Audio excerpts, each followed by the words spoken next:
What up, my freaks? RuinusInsight here with part lucky number 13 of my Total War Warhammer 3 modded Lord Skrolk Immortal Empires campaign. So as we saw last time, the luck or the blessings of the Horned Rat were truly upon us, as after our materials at sea, we were able to acquire 2 Skull Islands by Mutant and Metastone, and also site a third over here. This Skull Reef will give us even more money to hopefully kick off our economy and essentially build all the necessary buildings in Lustria, which we use as an invasion base for the entire world, or whatever it is we plan to actually go to, or wherever it is. Anyway, in terms of what we got to do this time around, on this, the day of my Ratter's wedding, I mean this, the lucky number 13, the blessed number of the Horned Rat, is most likely to attack Mazdamundi. Now, we could keep waiting here with Lord Skrolk and just raiding him and raiding him and raiding him. I just hate the idea of essentially just sitting here, though, so maybe we just attack him and we find another way to either take the territories from the Cult of Pleasure or just destroy them ourselves. We'll see. We could do it via Undercities if we manage to spread over there and plaguinate them, I guess. It's certainly a possibility, but we shall see. Anyway, let's see what we've got this time around. Pustin, yes, I believe you were going to chase down Mother Estankia, who you cannot reach. So what's the best way to do this? We could potentially move to the High Sentinel. Wait, maybe that's the way to do it. If we go out of here, go to the High Sentinel, and then we send Shurft around here to Temple of Kara, Mother Estankia will have nowhere to run. I think that's the best way to do it. Alright, so get out of the Temple of Kara and then head to the High Sentinel, if you please. Move your tails. Please tell me you can reach it. Yes, alright. I just want to land. We also, of course, have to get the Anointed Plague Monks to Skrolk, which we will do so shortly. Alright, there we go. Where are you going to go now, Estankia? If you go southward to the Temple of Kara, Shurft will be able to cut you off. Lovely. Now, I don't believe there's anything else to do. As promised, between the episodes I did do the building. As we can see, we've lost like 40,000 gold that I've spent in various places, and we do have a little bit of money remaining for next turn, as a lot of stuff will be built, and then will have to be upgraded immediately after. Now, I guess we just go in and straight up attack these guys. Which means we're going to talk to you. Join war against... Not enough for a trade agreement. I really wanted to get a trade agreement going with these guys, but it might still be possible later on. Let's do this for now, including the non-aggression pact. We may or may not betray them later. We'll see. Go. Might as well. And as I do recall, Mazda has a casting trait, if I'm not mistaken, and a casting trait would be nice for Skrolk, who has been racking up various casting traits, after all. Let's head to Port Reaver, then. Like so, and you know, it's been a couple of episodes since Skrolk himself has found a proper fight. Pyrrhic victory, Mazdamundi. It's a lot of skinks, though, but these are rank 9 skinks. They've been in Mazda's army for a long time, clearly, and their stats are pretty darn solid. The missile strength is also very high on the chameleon skinks with their special weapons. Let's see what they can do.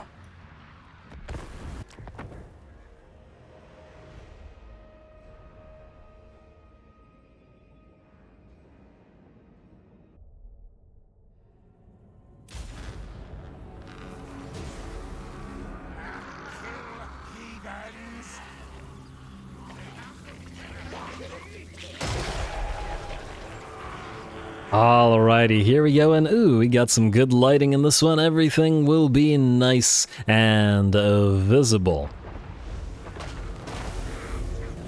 Ranging shot goes completely wide, or not wide, just, well, a little bit short, but, well, doesn't it always? And Mazdamundi, sorry man, but I have a feeling you're going to have a pretty bad time here. He is going to start out by dropping a Comet of Cassandora, and I do decide to move our units away, but the area of effect of that Comet is pretty nasty. Still managing to hit the Rotting level Revelation and taking about 15% of their HP, and just slightly clipping a summoned unit of Clan Rats. These Plague Monks, and I think a tiny bit of damage to the Plague Priest there as well. But not to worry. We should be good. And as usual with this particular army, we've got plenty of summons. Mazdamundi is going to attempt to use the banishment vortex in the middle of them, but, well, just as with the player, the banishment is not the most reliable of spells, especially against a single fast-moving unit. Bolt of the Old Ones coming in, but similarly unreliable, will smash into this hill, and it looks like the Old Ones are not watching over Mazdamundi this time around. The Plague Claw shots continue coming down in the middle of his army. He's going to hit us back with a Neuronon's Thunderbolt, since the Bolt of the Old Ones has failed, but I'd wager that our Plague Claw bolts are hitting much harder than that.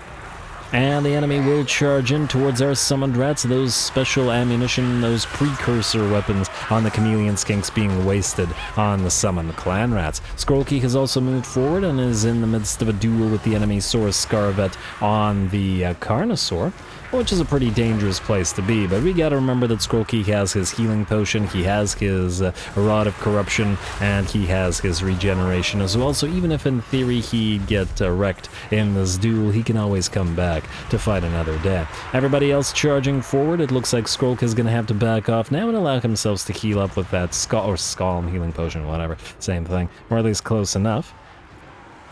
But he should be able to heal up pretty quickly, as the Scalm, I think, effect is a little bit faster than the healing potion is, if I'm recalling correctly. Alright, the Carnosaur and the Saurus Scarvet gets nudged by the Plague Priest there. Skrolk is back up over half HP, and the healing yet continues. In the meantime, the rest of Mazdamundi's army is having a pretty bad time, and it's time for us to move all of our Plague Monks in, as in the proper fightin' Plague Monks, the Censer Bearers and such, not just the summons. And of course the poor little skinks will have a very bad time. We've got to remember that the Censer Bearers also have that aura of rot on them, so and they have a little tiny mini Mortis Engine effect as well. Mazda and Zlak have moved in, but Skrolk has decided to target him again, and he's back up to 70%. Okay, he was back up to 70% HP, and is now back up to 50%. But as long as he hasn't reached his healing cap, he should be okay. And Mazdamundi's in pretty bad shape as well. We got Wither down on him, as well as that Plague of Nurglitch, though Mazdamundi will hit back with an Apotheosis to heal himself back up.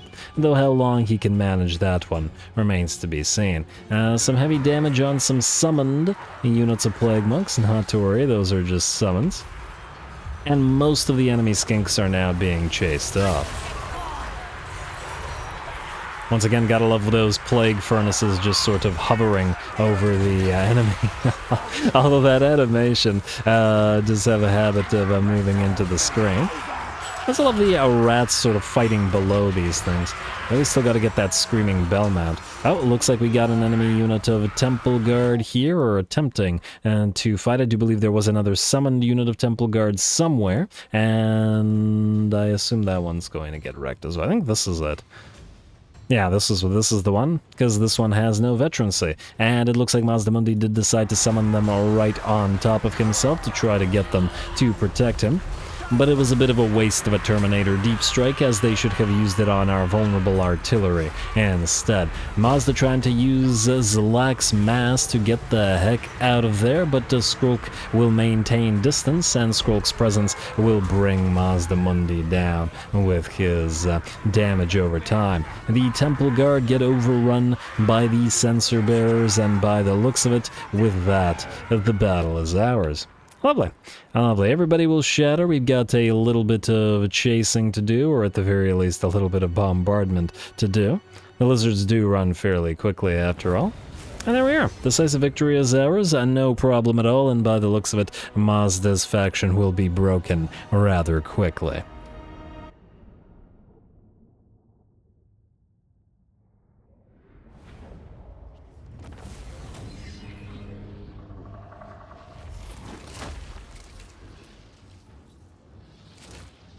Alrighty, very nice indeed. But, well, the Chameleon Skinks and the Temple Guard certainly gave us a fight, which is appropriate, and we can see why, despite the fact that it is only a skink army that Mazda was using, why he hadn't been destroyed, either by the Jade Court or by the, And by the cult of pleasure, we got decent amounts of money, we got decent amounts of food, a little bit of XP, plenty of work for our various plague monks as well, though the regular dual bladers had to stay behind to protect those plague catapults, or those plague claws rather. Speaking of the plague claws, at 297 kills and 38k damage, the ratapults once again carry the day.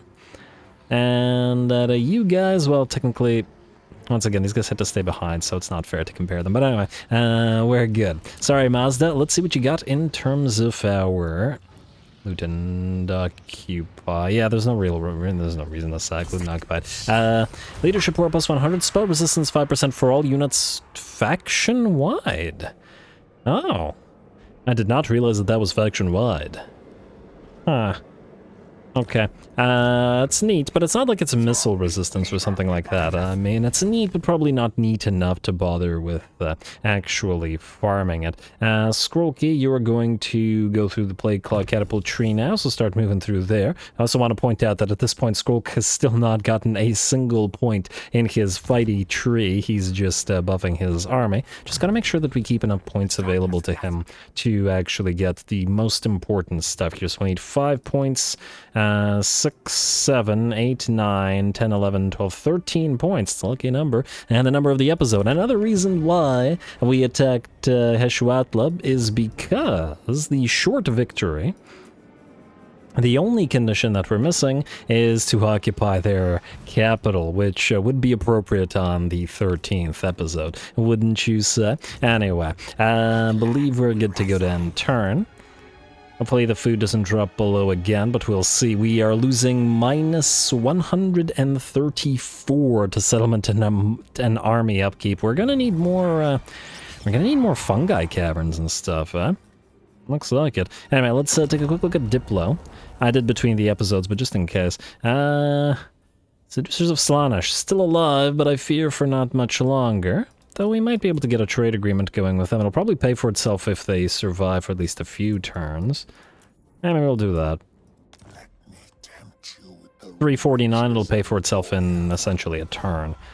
In fact, less, because we will make more money. So, thank you, Nakari. Let us end the turn like so, and yeah, we're not going to build up the outpost right now. It's not worth it. And let's hope that Morathi doesn't appear and attack, thus immediately taking it from us. If she does, and then we will have no choice but to destroy her. I mean, we'll have a choice, but, well, sometimes a choice is no choice at all. Alright, how's everybody else doing? Oh, I maybe should have kept the camera around Mother Estankia to try to see where exactly she was gonna go, because we gotta knock her out.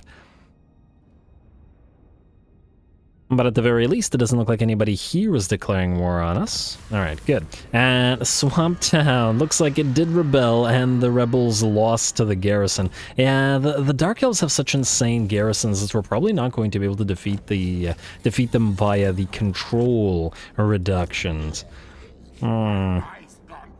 Which is certainly going to be an issue. But anyway, Estankia, you went here. Okay, good for you. Then we're going to, I guess, jump right here with you. We'll see where she goes after this. It's still quite annoying, but, well, what can you do? I suppose what we could do is have you sail out here, grab the Sea Corpse, and sail right back. Why not? More islands. We are looking to gather as much of them as we can right now. After all, why not? Loot the carcass and out of this real quick and take the money once again. We got one more turn of materials at sea, so we gotta spend on everything we can. And this gives us a little bit more cash, and if you go into March Stance, you can return to the High Sentinel without having wasted your time. You have also reached rank 10, which is pretty important. At 13261, this will give us... Oh, wait, no, we need rank 13 for Ravenous Expansion. Darn. But anyway, Slave Taskmasters, construction cost reduction minus 10 is still quite nice to have. And we'll go for the Gutter Runner Scouts for the post-battle loot as well. And we'll use the reduction to build, and I believe iron was the thing to build there, so iron shall be built. And we can also collect money here now.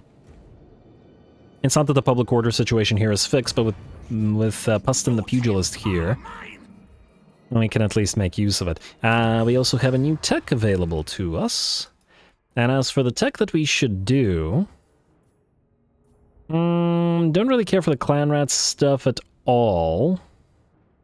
Monstrous abominations, twisted beyond recognition. I do like that Freaks Off the Leash is only 3 turns, and it would enable us to get the upkeep reduction for Brood Horrors, but it'll probably be a bit before we have Brood Horrors in sufficient numbers to actually make good use of it. Don't really care about Know Your Place. We do want record effective recipes, but we have to go through this entire line to get there. I'm inclined to say that ensure product quality and reject poor recruits. Now, the 2 Scryer techs here, though expensive, are probably, or possibly, the best available techs in the entire tree, so we should probably go to them. There's also Ultimate Experiments, but we do have to get through ensure product quality to get to Ultimate Experiments anyway. So, yeah. I wish it wasn't 8 turns. What can you do? Even the sort of start of the... and the start of the Eshin tree is 5 turns, which is kind of crazy. But anyway, as Skrolk. This is really annoying, but anyway. Try to attack this if they... Ooh. We want the ambush to fail, don't we? I'm gonna try. Oh, there's Morathi. Ah, we definitely can't have that, but the ambush will fail, and we will draw out the garrison of Hexoatl. I should have waited and done some admin, but I guess we're doubling up on the... I guess we're doubling up on the fighting with Skrolk, and we got a little bit more of an interesting garrison here than Mazdamundi's own force. Lots of Temple Guard, lots of Swords, some Lothran Sea Guard to add a little bit of range prowess, a Basti with the Solar Engine and Reviv Crystal, and a decent amount of cav as well. Should be a decent fight. Skrolk, go.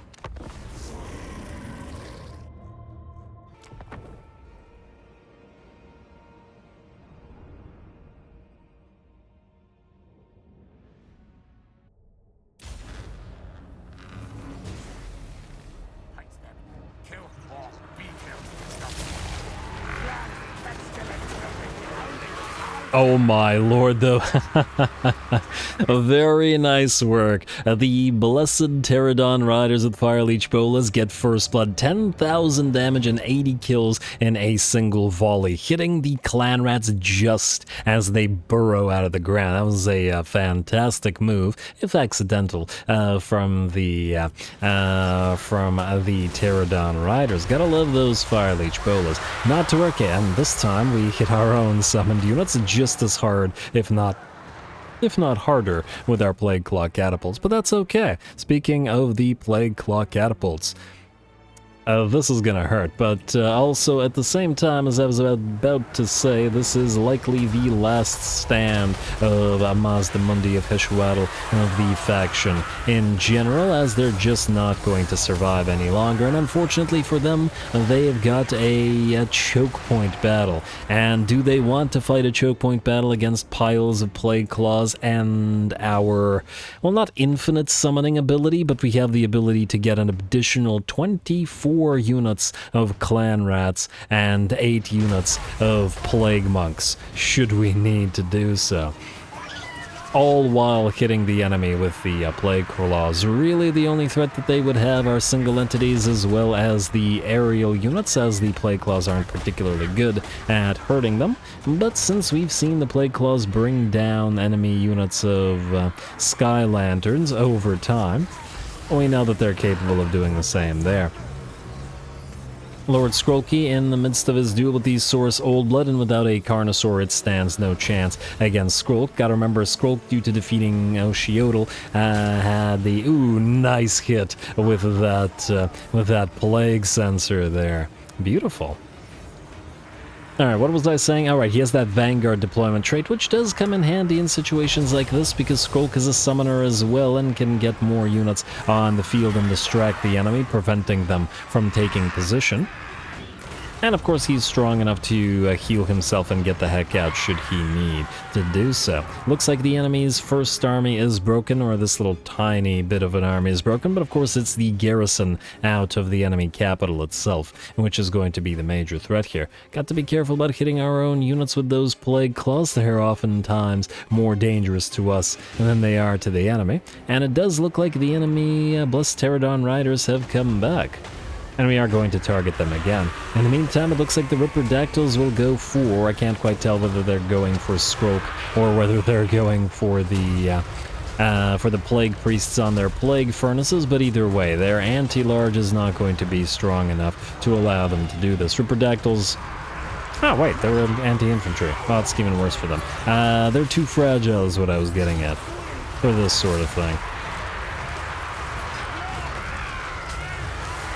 Especially as we've got plenty of Plague Monks where that came from. And, okay, Plague Claws, relax. Everybody relax.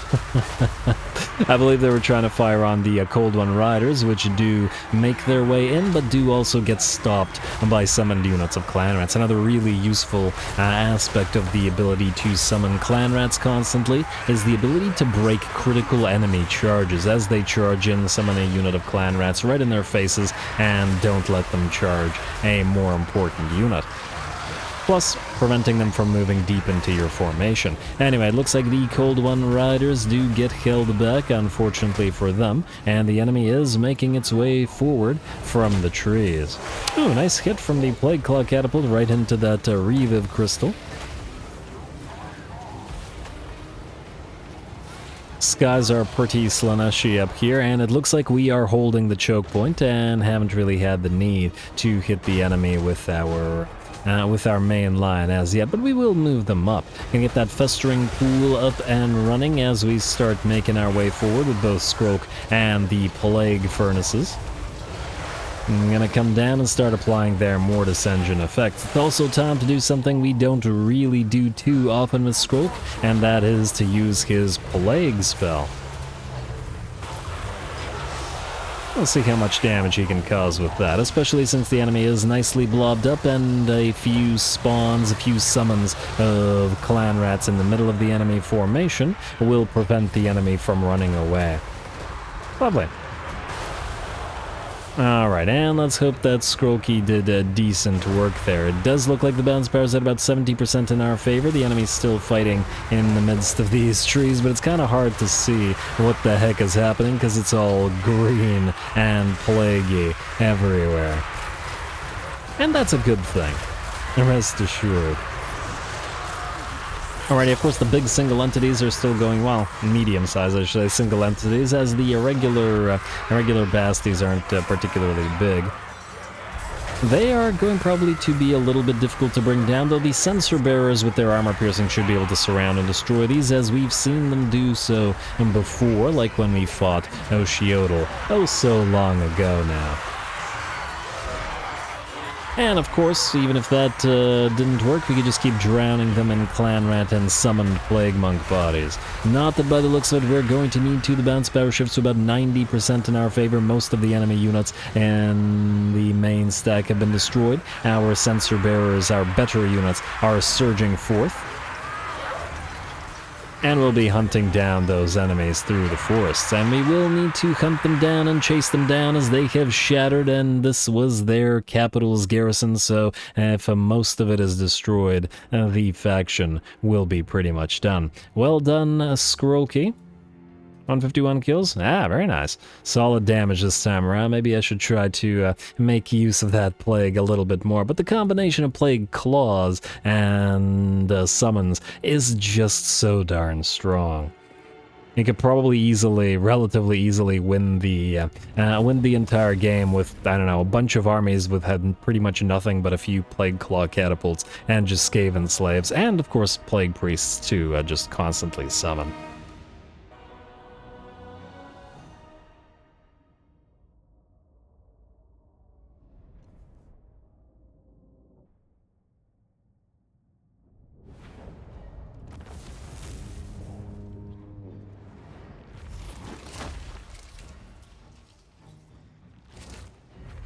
Alrighty, that went pretty darn well. The terrain getting us a choke point to use against the enemy main stack was always going to screw them over. It played right into the hands of our Plague Claw catapults, though do gotta point out that if the enemy had a lot of flyers, it would have been very dangerous for said catapults, as we have barely any anti-air to speak of in this particular stack. And nonetheless, it's certainly more than enough to deal with the enemy as they are.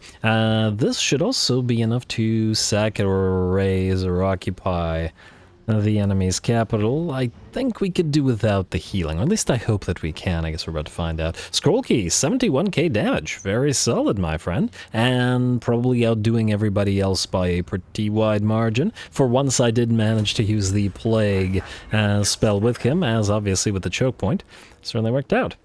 Alrighty, Skrolk, I assume you will... Ooh, I was about to say you'd be able to move around and be able to reach this guy, but I think I'd rather sack Hexoatl and then ignore him. So we're going to attack directly and hope that medium casualties still, but I somehow doubt that Morathi will declare war on us or attack us here. So we're going to auto-resolve it nonetheless. A little bit of damage. Then we will sack it because it's twice as much money and we're about to spend every single penny we can. Sack and stop and... Found a Eternal Flame, fantastic. The thing, I believe, and the Wheels of Doom. Isn't it a Wheel of Doom? I'm pretty sure it's one. But anyway, that should be the last of the Regiments of Renown unlocked. We will occupy the place. I think we can still get our growth up so high that there isn't really any point to wasting the food on getting it at a higher tier. So we'll just loot and occupy the tier 1. In 15 to 20 turns, it'll be a tier 4. And if not higher, depending on if we can build up a few clan councils by then. Each one of us gives us a faction-wide plus 10 growth, so a loot and occupy. And there we go, lucky number 13 for this episode gives us the short victory achieved, including the hero capacity +1 for all heroes, which is really, really needed as a few of the hero types we don't have a lot of. Hopefully Morathi can't reach Ziggurat of Dawn, as that's where we'll be headed next. Hopefully before she can grab it herself. And Port Reaver, repair, please. Don't collect the income, and I guess don't collect the income here. We certainly don't need that rubbish pit here either. Although turning Hexoatl into a rubbish pit does seem kind of appropriate as well. Anyway, we need no building here. And yes, we did reach the engagement threshold, so we will be doing the hour-long episode this time as well, though just barely this time around as the campaign gets older. Eventually, we will drop below. But for now, we're there. And with the episode 13, from now on, 300 likes and 50 comments. And the next episode will be an hour long as well. Anyway, Ian, you're going to the Southern Sentinels for now, wherein we will build up the much cheaper warp turbine plant, as we need more warlock engineer capacity. Then we're going to move you down here to the Capes, wherein next turn we will have to build up the Skaven stronghold. Alas, we will no longer have materials at sea to do it, but, well, we're still probably gonna switch to expansionist planning, at least for the one turn. Vermich, you are fine where you are. The Mutin, you, I believe, are going to go down to grab this mysterious island, and then heal up a little bit as you've been out at sea for a while. Still got 11 turns of the 13th scheme as well, which is pretty nice. Let's go Power of Rage this time, because we are auto-resolving any islands he comes across, and actually, Frenzy doesn't do too much for those kinds of troops, but whatever. Also, before I forget, we need Metastorm to leave this army, because he's going to be replaced by Hellkeek, and is going to a different army. So go here, and Mutant, you are... Are you telling me that... Okay, wait. Okay, no attrition right here. It's attrition here, but not here. Lovely. I just had to make sure that we heal over the end turn. And Hellkeek. Huh. Yeah, you should be able to... Yes. Go into this army. There we go, that's much better. Metastorm doesn't provide too much usefulness in that particular army, as he cannot summon anything to block shots for the warp fire throwers and the whatnot. Nivaventer, you have 2 out of the 4 plague toads that we need out of the poxmakers. Could probably use a few more plague toads. We'll do with 2 for now. And they will combine with the brood horrors in Ian's army after we're done with that. Metastone. I would really like you to land. Can we? Just barely, but yes we can. We can go for the military axis. We could also gain vision if we go for a defensive alliance with the with Clan Eshin, although that'll make Confederation probably a lot less likely. Or will it? I never remember. I guess we're about to find out. -42. Wait, are they friends with Kugath? Well, they're not enemies with Kugath. I'd like vision of all of Cathay, so I think we'll do that. Minus 42, this will go to... Yeah, it's still minus 42, so we're fine. Plus, this will allow us to keep an eye on them in the sense that if they're starting to lose territory, etc., etc., etc. You're looking to grab Wiley Village. I would like you to land, let's say, here. Huh? That's not trespassing. We have... Whose territory is this? Oh, it's the Golden Order's territory. Well, well. I guess it is trespassing, but that's one we don't mind trespassing at, so just land, please. Going down the snaking river like this is kind of inefficient, so it's better to land and then just use the underway stance to move through Cathay. And Nivaventer, I would like you to recruit, but probably not right now while we have materials at sea. Conrich, one of our new Warlock engineers, you're going to Nivaventer's army, because he is obviously going to need stuff. And you three are going to try to meet Ian out here as he moves back to kayaks. Though we do not have additional capacities for you. I'm still not sure whether we should bother with a chieftain in Ian's army in particular, but once again, the Loyal Guardian should help out with a lot of the Packmasters. Speaking of Packmasters, we have at least one more available to us. We could do the Lucky Whiskers one. Minus 5% upkeep. Or we could do the Musk of Bravery. That's not horrible either, because these guys do have a buff, don't they? So it's a big leadership buff. Yeah, why not? Musk of Bravery. Especially if we end up doing a sort of periodic Death Star with his formation. Probably won't be as much as, for example, Pustin's army. Oh, maybe this would actually be better in Pustin's army. Because Pustin's going to get Rat Ogres. I'll think about it. For now, though, I guess we got buildings to build, don't we? Alright, the last turn of doing this. Properly, anyway. Boisho, you are fine, and there's nothing to do there. Kulkin Plains, you are fine and will probably never be touched again, so we can ignore you. River Curveza. Now, we could make more money by going for the scrap heaps and making this just as much money as possible, but... really not going to be that big of a difference than building more pits of the Packmasters, and we could use those to get additional Packmaster capacity. Sure, it'll be like an extra 300... it'll be like 300 less gold per turn. But it's not a huge deal. Currently, these buildings would make 68 gold, and then these buildings would make 132. It's actually more like 130 gold per turn lost.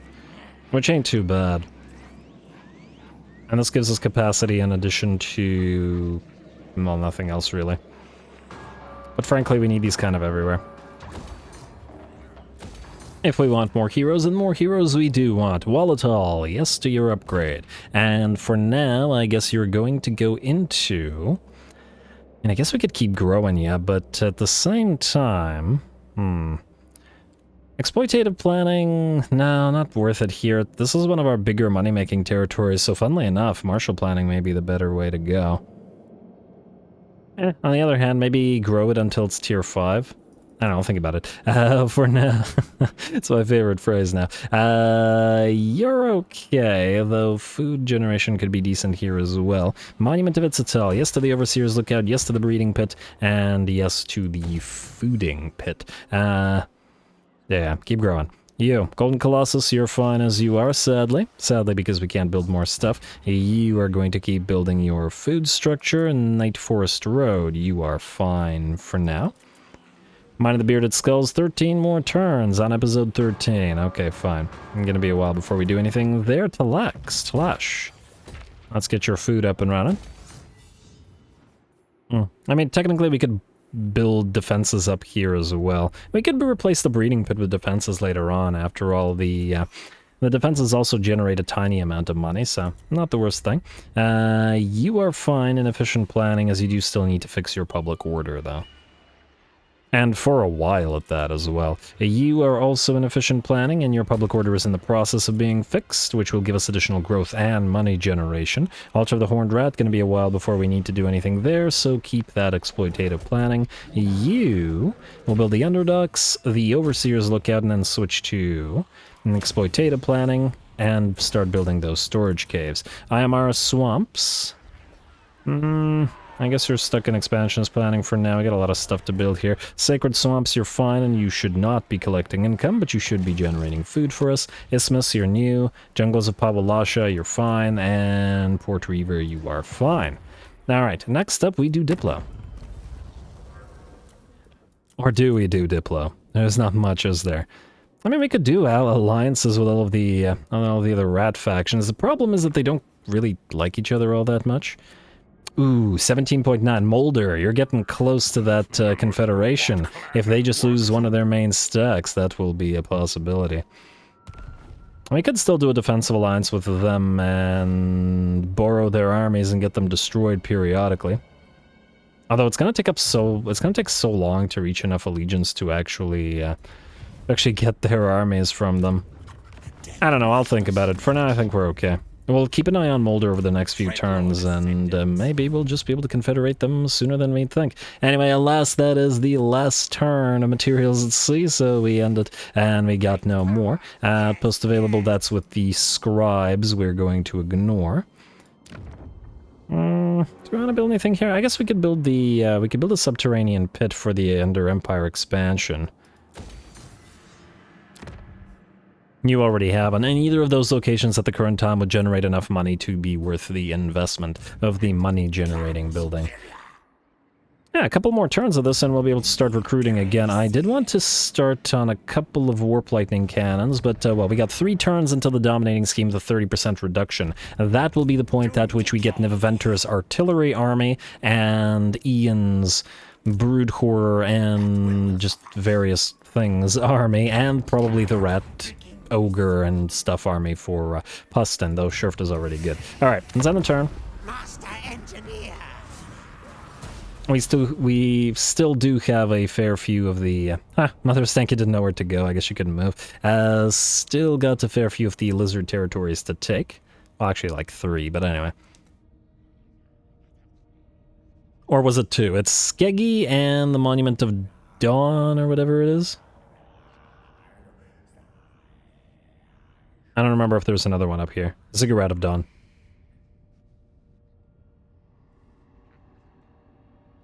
And no new attacks. Alright, Supervisor, Ally begins outpost construction, good for Ally. There's the Bell Polisher. Marathi is indeed trying to march on up. By the looks of it, she wouldn't be able to reach Skeggy, so we'll hit the Ziggurat and occupy it immediately. We'll also build the... I mean, I guess we'll start with growth here and replace it as we go. Hit the Ziggurat, auto-resolve it, and occupy it. Like so as well, and don't bother collecting the income. I'll also repair you, and we will start up the, I guess, Ziggurat of Dawn's,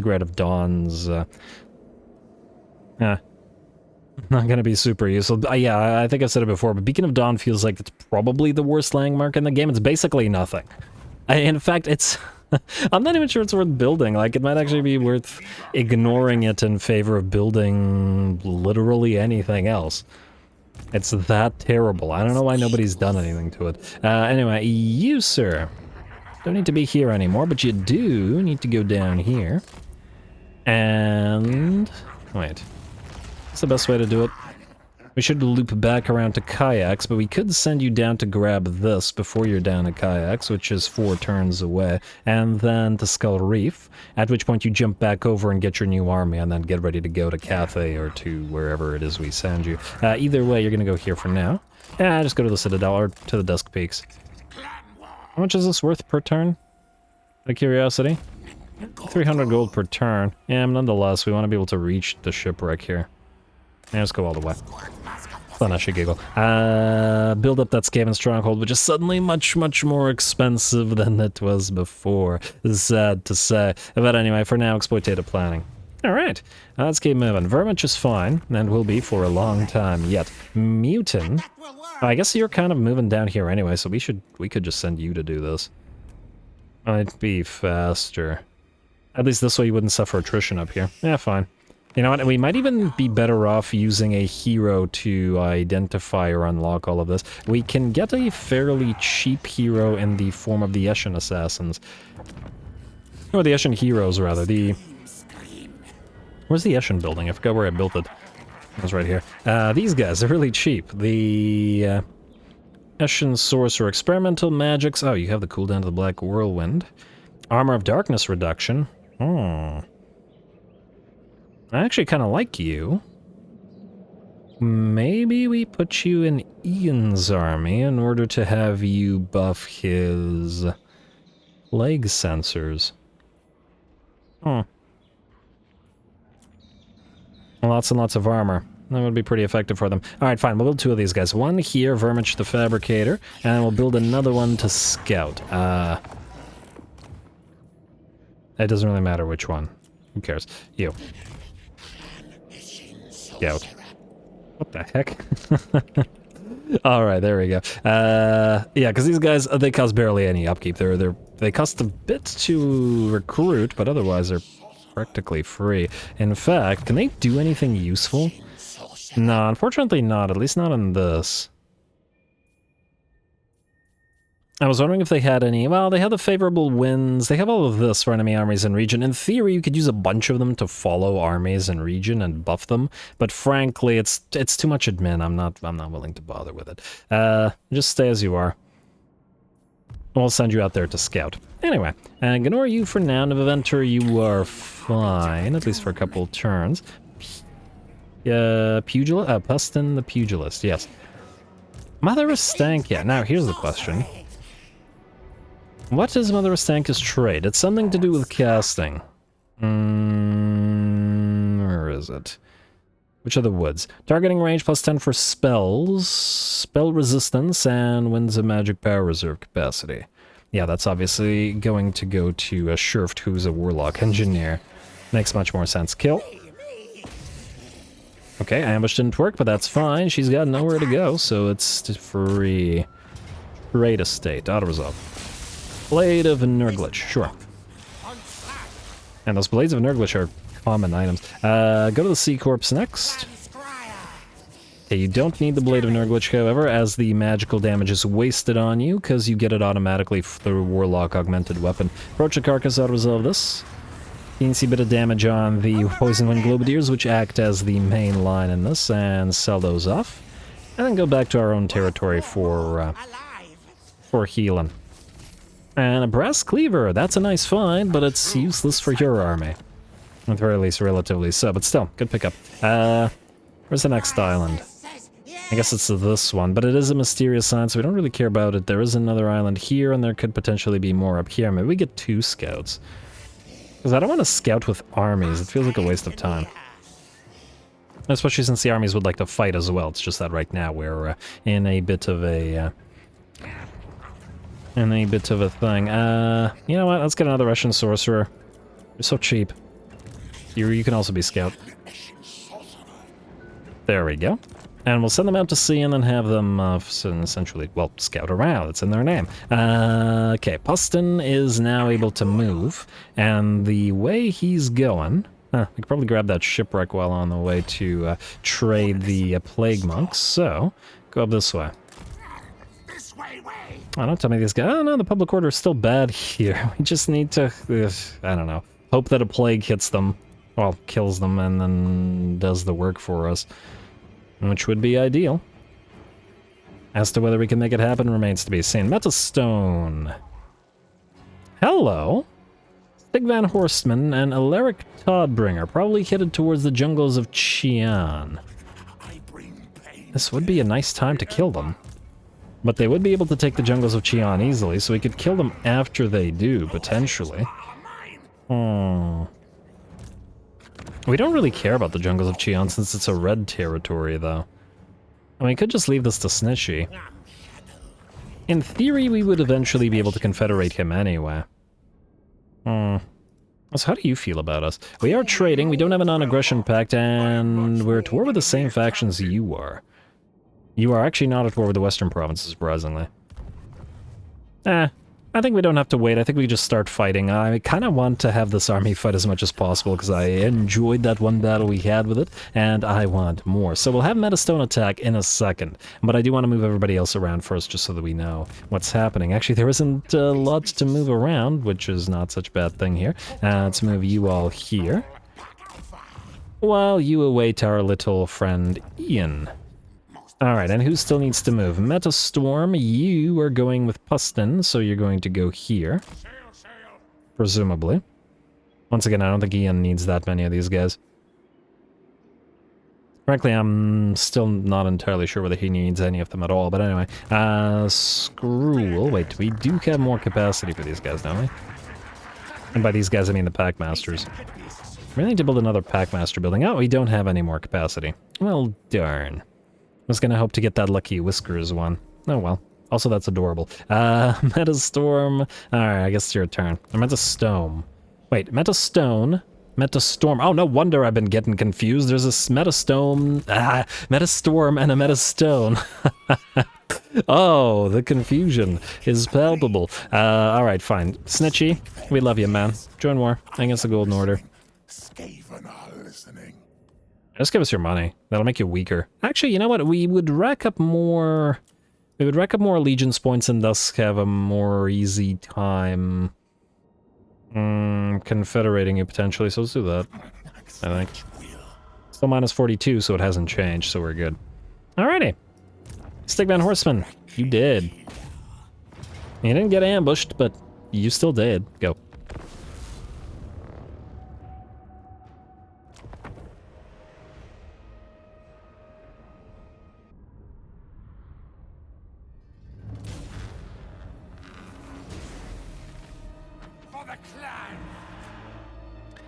Alrighty, for the clan, but which clan? Are you beholden to Hessian or to Pestilens? I'd like to think that these are Pestilens-trained assassins. Perhaps they've learned that the blessings of the Horned Rat as the Plague Bearer or the Plague Carrier will be a little bit superior to whatever toxins Hessian are generally wont to employ. Also, the assassins look pretty darn awesome heading towards the enemy. And once again, I'm excited to play around with this army a little bit more.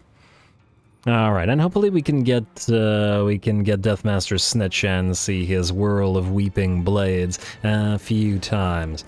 Anyway, we're gonna start the battle off with that good old-fashioned sling rain, and our slingers, gotta remember, do pretty solid damage. 41 missile strength as compared to the 27, for example, to the enemy crossbows here, which is, well, obviously it's quite a bit more. Granted, the slingers don't have a lot of armor piercing, but we do have the Jezzails supporting us as well, if it comes down to it. Gonna pop that Veil of Shadows on the enemy just to clear the way for our Russian sorcerers and our assassins who will weave their way through the enemy ranks and head directly for the enemy lord, the enemy knights, and most importantly, the enemy life mage, who is in here somewhere, but I'd be willing to bet won't be for much longer. There we go. Jade Wizard gets hit with the rats, or the rat assassins, and gets quickly brought down to about half HP. He does have the enemy general supporting him, or trying to keep him alive, but the assassins bring him down very, very quickly, and the enemy loses its magical support. And yeah, those rat assassins, they certainly do work fast. Another Veil of Shadows, or is that the same Veil of Shadows? I don't know, but I do know that the slingers continue providing nice support, and our units of gutter runners with poison are sort of hovering on the flanks, destroying individual units and sending their shurikens into their exposed flanks. All the while, if the enemy should charge our slingers, the slingers can simply back off and kite them, allowing the remaining units of gutter runners with shuriken to hit the enemy in the exposed parts of their army. It's working pretty well by the looks of it. The enemy lord is down and bounce powered about 90% in our favor already. The assassins working together nicely, both the master and his apprentices. The enemy artillery are down. Everybody's slowed down because of those darn snare nets. It's a very useful ability, if very visually irritating. Definitely the ability I most wish had a toggle. This is completely unnecessary, but anyway, I know I say that every time. With that, the enemy army breaks really short battle this time around, but a fun one, and I can't wait until this army starts encountering some really tough foes like Gelt's full stack and, well, Nakai's full stack as quickly as we can get there. Plus, I'm sure that the melee defense would be quite useful off of the melee assassin. Well, yeah, melee assassin. Well, he's a hybrid unit, but master assassin is what I should have said. Anyway.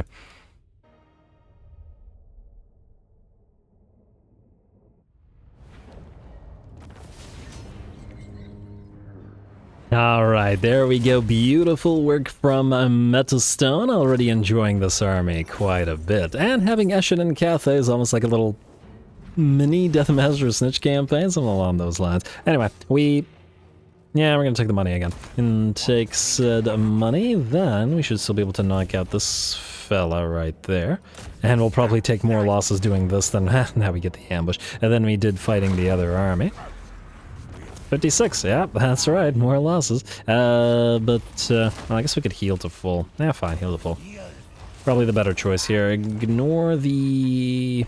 keep the man-thing slave, I guess. Enemy killed in battle, enemy killed in battle. Lovely. And we'll go into channeling, because we'll need it for Bamboo Crossing. Now, I take it we don't have Siege Attacker in this army, which is a little bit of a shame. I feel like Master Assassins should get Siege Attacker to represent them being able to sort of open the gates from within. Or maybe Siege Attacker should be one of the sort of points that you can get here, you know what I mean?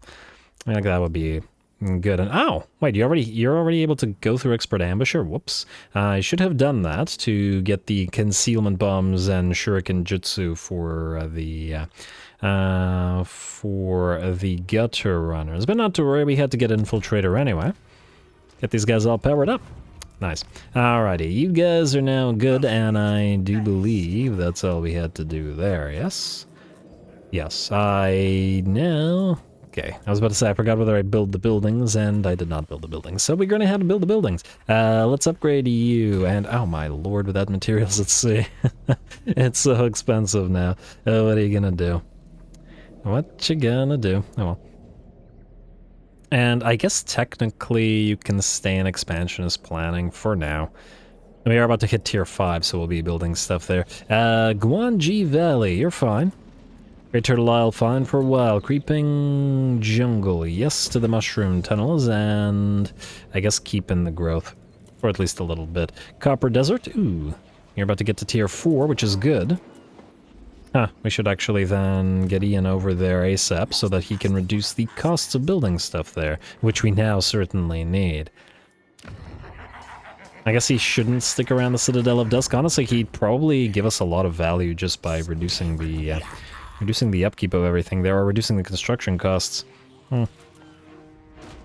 I'll think about it. Mushroom tunnels for you, and then you can switch at least briefly to expansionist planning, or efficient planning rather, to get your public order maxed out, and then we'll switch you right back. You can do the same thing until you're...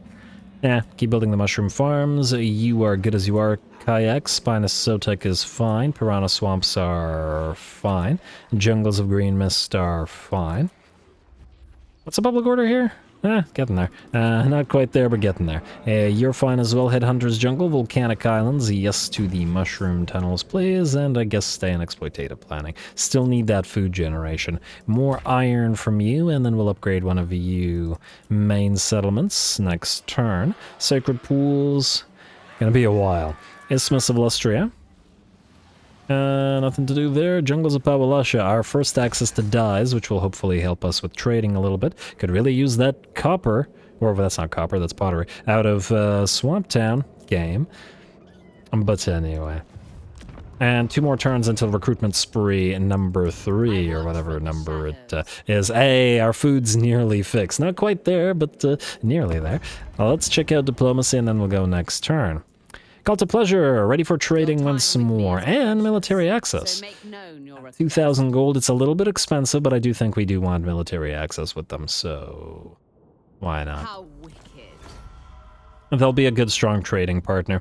They'll be worth a lot of cash over time. Clan Molder, yeah, sure, keep friendlier. Keep the friendliness up, whatever. Anything else? Clan Rictus and Clan Moors still want alliances of various kinds, but maybe we'll try to keep them weak. Still no confederation, but slowly but surely, Molder is getting closer and closer to it. How's Kugat doing? Not amazing. Yeah, we're gonna have to send an army to him, just to help him out. Don't want to lose access to some of his units. Actually, speaking of some of his units, how much more do we need? Quite a bit. Fortunately, the Plague Toads are quite cheap, so it's not a huge concern. Anyway, skip Undercity, outpost available, and the turn. Which should be able to, which will allow us to, I should say, destroy Skeggy and knock Mazdamundi out for good. Which, assuming that we don't get into a war with Morathi, will mean that Skrolk is done here, and we'll have to decide whether we head to annoying the elves up here, or whether we just go right here into the other sea lane and head to Cathay as well. I've definitely been doing some stuff recently on the donut, so might make Cathay a little bit more interesting, though we already do have an army there. Anyway, scroll key. This time, my friend, hit Skeggy. Oh, and it is worth some sack value. Medium casualties, not a big deal. We'll sack the place and then occupy it. Another warpstone armor, perfect. Every time we find those, I get excited. More and more Descendant effects for everybody, and... Huh, the faction is not destroyed? Really? Okay, I guess they have a little army somewhere, sailing around, doing something. We shall see. You're gonna go into expansionist planning. How is... Okay, you can build up yourself as well. Huston, go here, grab the shipwreck. And you're still heading to Skrolk. Explore the island, data resolve, and money. My kingdom for another materials at sea, but anyway. Won't be able to reach this, but you can stay in non-attrition territory, heal up, and then hit it, or have Skrolk hit it with the new stuff next turn. Hopefully there isn't like a full elven stack right there ready to take it, and hey! These guys have occupied some stuff on the donut. Oh, actually, they're not doing too bad. Wait, why is there vampiric corruption here? The Dreadfleet died ages ago. What? Who's this vampiric corruption? Is it Silostra? Is she alive? Doesn't look like it. Looks like she's been destroyed by the Slaughterhorn tribe and Siggy, who is surprisingly doing well. Oh wow, Siggy's here too. Huh, it's kind of interesting. In several of the recent campaigns, I've seen Sigvald do shockingly well, which appears to still be the case here. It's kind of shocking, which is why I said it was shockingly well. But anyway, mute. Grab that shipwreck and then move on, buddy. Sail to the wreck and I'll resolve and take the money. We're about to have a recruiting spree after all, and hey, lost cargo, very nice, even more cash and even more growth. Mutin, after the materials at sea too. You do good work, my friend. You do good work. No wonder it wanted to clone 1 million copies of you. What a trip! Alrighty, Ian, since we're not sticking around here, I guess we're gonna go by land over to Kayaks and possibly the Dust Gate / the Golden Colossus. We could reduce the cost of these if we get there. Yeah, fine, go for it. Schlatzek is still part of this territory. It's gonna be 3 turns until Kayaks, so we could potentially grab that Skull Island and then return. Just wondering whether we should get these up and running now or wait for Mutin. This is part of the territory of the Dusk Gates. So the question is, how many turns would it take to get there? 2. I'm not sure that that we need to wait that long. So start with this. Then we probably don't need the food structure here, but we definitely do need the construction caverns. And the weapons burrows are a good option. The clan summit is a solid option as well, just for the growth for all provinces, if nothing else. We also do want more of these force-feeding chambers / laboratory, the monster tree. And we do want the pox cauldrons for additional public order. I'm gonna say start with the clan summit, although I suppose wait. I may be wrong. If we go through... Let me go through this, we can actually go to a higher tier. And we will need more capacities for Hellpit Abominations and Mutant Radogres at the very least. Though the more important stuff, the Packmasters, can be acquired elsewhere. Nah, fine, go for the breeding stock for now. At least while Ian is here to reduce the construction cost. Anyway, let's keep moving. You guys, I guess you're stuck here. You are moving out here. Obscythe, you are... I forget where I was going to send you. Alright, you have that Musk of Bravery, so I guess the question is, do we send you with these guys or do we not? Do we have more Packmaster capacity? Not Chieftain capacity, though I do... Rat Acrobatics. Yeah, I do have another Loyal Guardian type. Actually, we probably do want to get this Loyal Guardian type, but not necessarily for that particular army. So we'll take you, but we'll probably keep you with Metastorm. Then we'll take a look at the Packmasters. We have another Musk of Bravery, and we do have a Lucky Whiskers. Alright. And once again, it's just so adorable. We'll take you. Musk of Bravery probably not super needed. But maybe. I like the bolstered attack and bolstered defense types better, that's the thing. So maybe we'll wait and see. Just a bit. Anyway, that was the heroes. Nivaventer, are you ready to start recruiting? No, it's one more turn. Alright, fine. Fine. We'll get there. Metastone. Not Metastorm. Okay, I don't know what Snitch is doing, but let him do whatever it is he's doing. Wormkin Rebels. Huh. There is a Norskin faction here? That's interesting. Didn't know that. Hello, I see a Nakai. Ooh, now that would be a fight. Alright, we gotta get to him. Alright, they're ready to confederate yet, are you? No. You do have missions for us, though. Wait. Ally missions. Kill Lupio Stein. I would rather kill Nakai. Are you not at war with Nakai? You're at war with him. So what are you doing, man? Alright, well, I guess we'll go to Bamboo Crossing first. So go into raiding territory, and then grab this, and then we'll use this as a base. I also want to keep an eye out on, or for Balthazar Gelt while we're here. Shrift. You are going to go for this, but at the same time, I would like you to get the, well, I guess we could get the Avalanche Mortars right now. There you go. That more or less maxes out your army. I don't know if we're going to modify it slightly, because obviously we have no melee. But it might not be necessary. Let's get you here. There's a billion islands that are around the Galleon's graveyard that we wanted to potentially grab. And we still do. And grab this. Go for those who escaped. Favorable winds. Alright, a little bit of extra movement range. I won't say no to that. We'll move over there. At least until the elves potentially declare war on us, which there's a distinct possibility that they will. Okay, we got a lot of heroes sort of standing around. I don't remember who's who anymore. Vermich the Fabricator, I was going to send with Ian. And Ian's going to have like 1 million heroes. I might be going a little bit overboard on it. We'll see. I might move some of them out. But the Packmasters can just count as brute horrors, which I was going to put in his army anyway, so it's not so bad. Anyway, you scouts, I would like you to go to different places, but I guess this is the closest port, and you'll still want to move through the ports. And just find us some more islands, if you please. Skull Reef right here.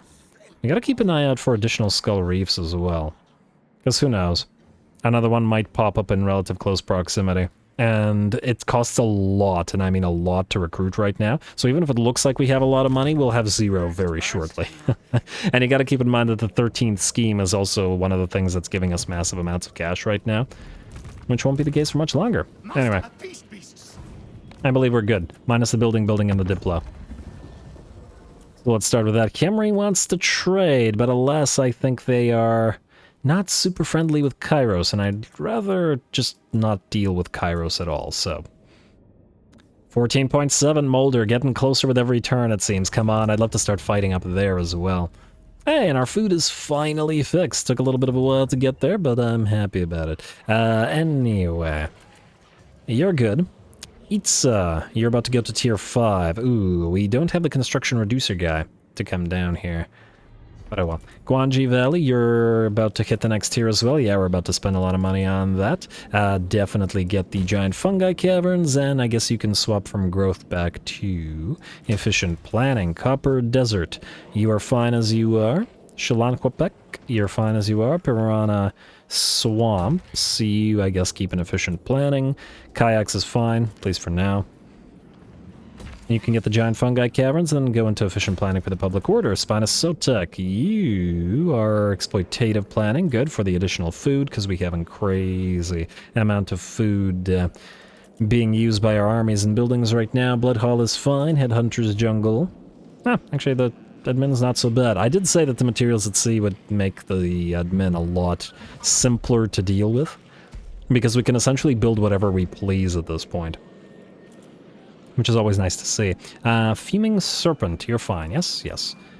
And Isle of the Crimson Skull will definitely build the Iron Smelter here, and I guess we will go for the Warren here because we can build the Arcane Generators and the additional money generation that they offer. Sacred Pools, you're fine. Isthmus of Lustria, you're fine. And lastly, Shina Sotek, a little bit more in the way of dyes. Now, Swamptown, Machu Peaks, and Monument of the Moon. Are any of these worth nothing to you?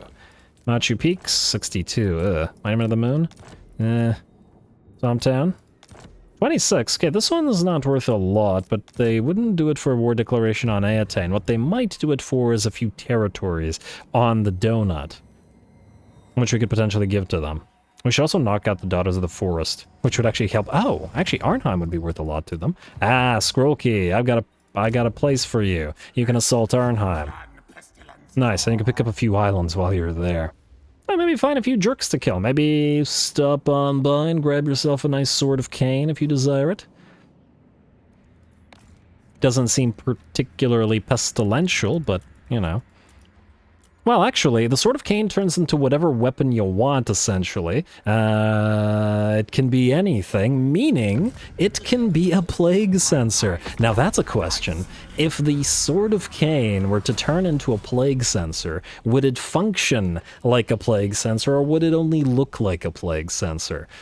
These are the questions, people. And I have no idea what to say to that, because I don't know. I don't know what would happen. Whether it would function like one, but anyway. It might just be a big old bonker for bonking jerks, but without the sensor effect. Either way. What do we have here? Rocket boots for 3,000 gold. The rocket boots aren't really a good enough armor piece for... I mean, if we want a lot of speed... It's not a lot of XP for the mutant, it's essentially one level, right? Whoa, it's like a quarter of a level. Just take the rocket boots, why not? Invest in the project. Right expires, dominating scheme, beautiful. Bray herds come, but in sort of friendly-ish territory, at least not our own territory. Rights, dominating scheme for recruitment. It is time to recruit once more. Warp lightning. Warp lightning cannons were what we were waiting for. Or at least one of the things we were waiting for, so let's start on a couple of those. We do want to get Storm Vermin up and running as well, which we will. I just want to see what else we have as options here. Oh, right, the Doom Wheels and the Doom Flayers. I want the Doom Flayer army up and running. Let's maybe start with the Doom Flayers. You know what, I'll think about it. This might be something I do between the episodes, because I gotta think about which army is the closest and which army will be able to make better use of those things. Anyway, Skrolk, either way, what I would like you to do, or both of you to do, go here, swap this for that, giving Skrolk 20 out of 20 units, and then you can go to Skeggy. Maybe we can have you grab this fell cargo. Don't really need these guys, and we can remove their names to regular Plague Monks. Skittering Decay, Bubonic Fists, goodbye, and Vicars of Virulence, goodbye. You are no longer named units because you have evolved. Chosen Bubonic, Skittering Decay, Bubonic Fists, Vicars of Virulence, the Festering Hunger, the Anointed Plague Monks, and the Rotting Revelation. Ow! I never added the names for the Plague Monks. I'll do it next turn. Next episode. Rot Rat Throwers, Ratapults, Scatapults, Sewage Disposal System, and Plague Rain Herald. Skrolk's army is almost entirely named. Remnants of Battle. I guess Arabian Arms, whatever. Ooh, armor for Plague Monks? Yes, please. That's real nice. Anyway, you're going north. Go here. Hopefully Marathi doesn't steal the Silent from us, but either way, we'll grab Arnheim, because if we don't, they will just continue annoying us for the rest of the campaign, which I think we can fully expect them to do. Ian, you know what? This is kind of admin E. I'd like to see if we can't get another battle going, because if we can't, I'll just do the rest of the remaining admin for this turn between the episodes. You can grab that Mysterious Island, though. And just keep an eye out for other islands. But also head towards Teclis, because A, it might give you a nice battle, and B, I'd like you to trade it to Kairos so that he is friendly with you. Shiny Boots and Fresh Recruits, Potion of Speed useless, Press Gang, not great.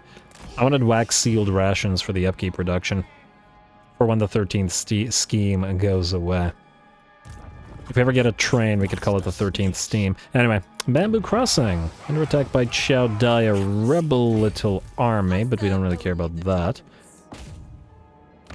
Too bad he didn't breach the walls. I'll resolve this real quick. That's gonna damage us, isn't it? Oh, wow.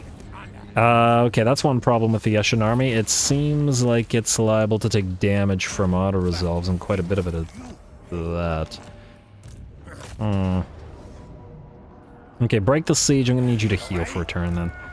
Can you heal in raiding or in camp? Gonna have to encamp. Yeah, there we go. We'll go to full HP next turn. And we'll still hit the Bamboo Crossing. You know what? Move away from it so that Deathmaster Snitch can't steal it for... Although, trading it to Deathmaster Snitch may not be the worst idea in the world either. Make him even friendlier. That might enable us to confederate him earlier. Either way, folks, I think there's a lot of admin to do this turn, and by the looks of it, no battle until we move Lord Skrolk towards Arnheim, which would probably take 2 turns, and until we move the... Metastone, whatever, around here. Though we will send him back around to Nakain. Ooh, there's Balthy. I'd love to fight him as well. There's a lot of fun stuff potential in Cathay. Anyway, I'm going to call the episode here. Next episode, and partly between the episodes, I'll be doing a bunch of recruiting so that we can get new armies. A couple of them we'll probably send to Cathay. Maybe 1 or 2 we'll send out to here, Probably going to send one of the scouts to Skaven Blight as well, and just so that we can meet Clan Scryer. And then we'll have to figure out what to do. The long victory conditions are not quite reached, but, well, a lot of them involve essentially taking the settlements that we would get via Confederation, so they'll happen themselves over time. I think Cathay was sort of the starting big goal for this campaign. I think that will remain one of the big goals for this campaign as well, because once again, it looks like there's a lot of fairly powerful enemy factions there that we can enjoy. So anyway, calling it here, more Skrolk to come, so stay tuned, including for the debut of the Anointed Plague Monks out of Skrolk's army next episode. Don't forget to leave those likes and comments below. All glory to the algorithm, and thanks for watching.